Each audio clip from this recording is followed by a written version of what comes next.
Hey guys, and welcome. Look, I'm not even gonna lie, this is gonna be another weird one. My last video got a lot more attention than any other video that I've made, and I figured that I'd just give people what they want. And what people want is apparently for me to watch Nekromantic. So yeah, thanks guys. Thanks to you, I spent an hour and a half of my life exploring the relationship. Yeah, relationship literally. Love story, and then consummation of said love between man and corpse. Despite having some, although minor, interest in extreme horror, I never really ventured out and watched the classics, if you will.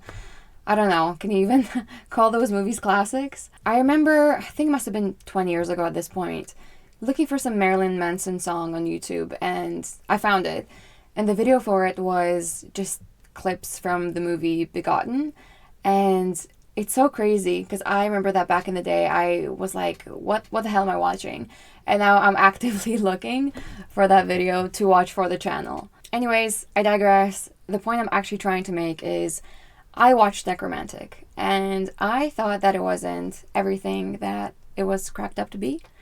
So in the name of science and research, of course, I went looking for more movies in a similar vein, and I figured that at least maybe I could compare the two, or maybe talk about the different approaches to necrophilia. Needless to say, Mom, this one also isn't for you. I will see you in the next one, but those of you who want to take this journey with me through Nekromantic and this movie called The Aftermath, let's dive in.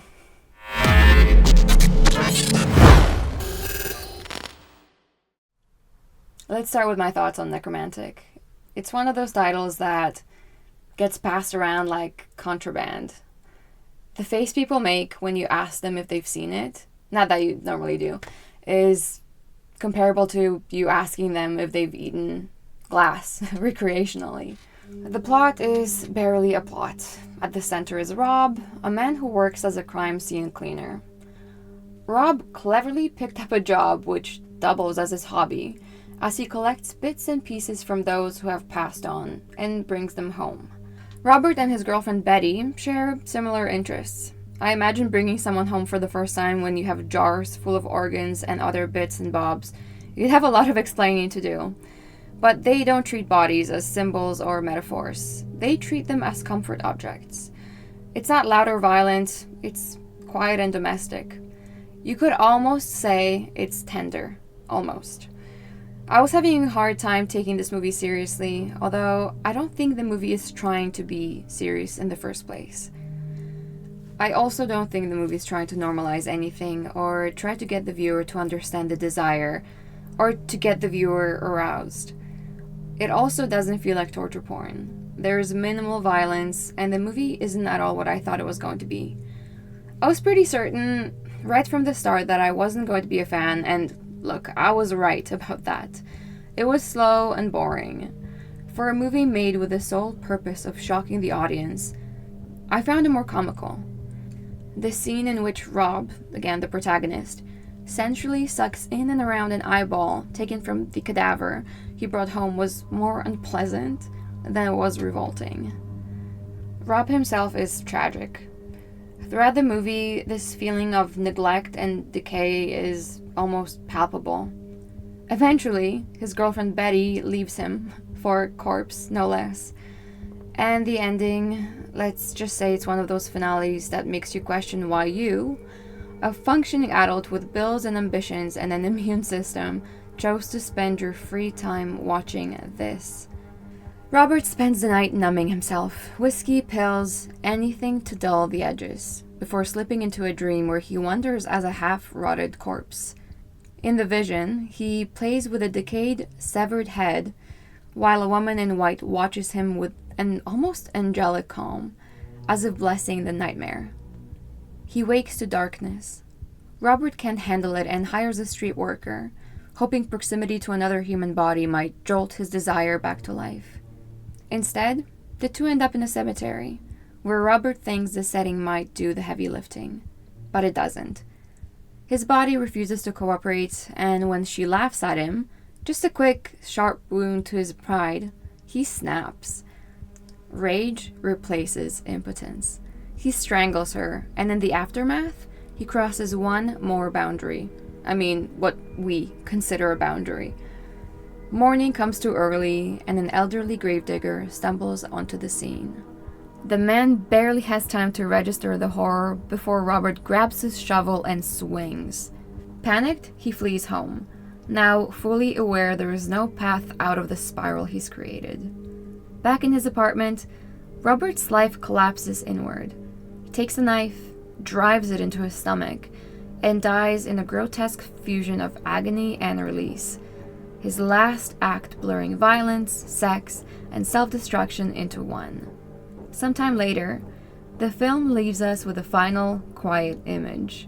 A pair of anonymous high heels standing over Robert's grave, digging. Who it is, or what they're looking for, is left to your imagination.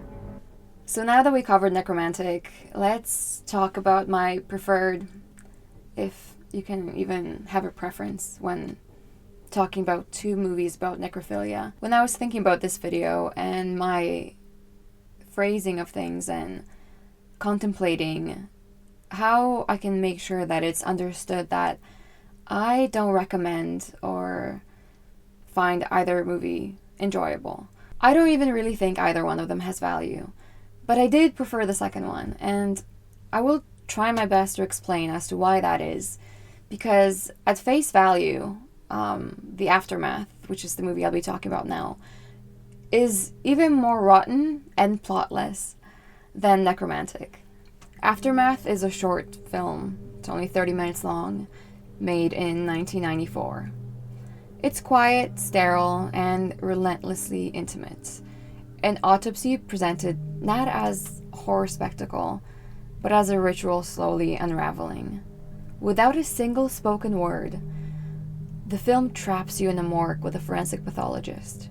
If you didn't know the premise of the movie, you'd think you're in good hands with said professional. On the surface, the story is simple. A pathologist conducts an autopsy on a young woman killed in a car accident. But Nacho Cerda is here to showcase the cold psychology of a man who has spent so much time around death that he's lost the ability, or maybe the desire, to separate flesh from object. Because there's no dialogue, the actors aren't performing with monologues or gestures. They're performing with eyes, breath, and micro movements. The pathologist's face barely moves, yet you can read every shift in his internal logic. Calculation, fascination, entitlement. That eerie sense of care he applies to the body after he's violated it. His emotional range sits just beneath the skin, subtle enough that you almost feel complicit for noticing it. And I have to say that aspect of the movie is incredible. The actors, the ones who play the roles of alive beings, did a great job. He doesn't leer, he doesn't pant, he doesn't overact.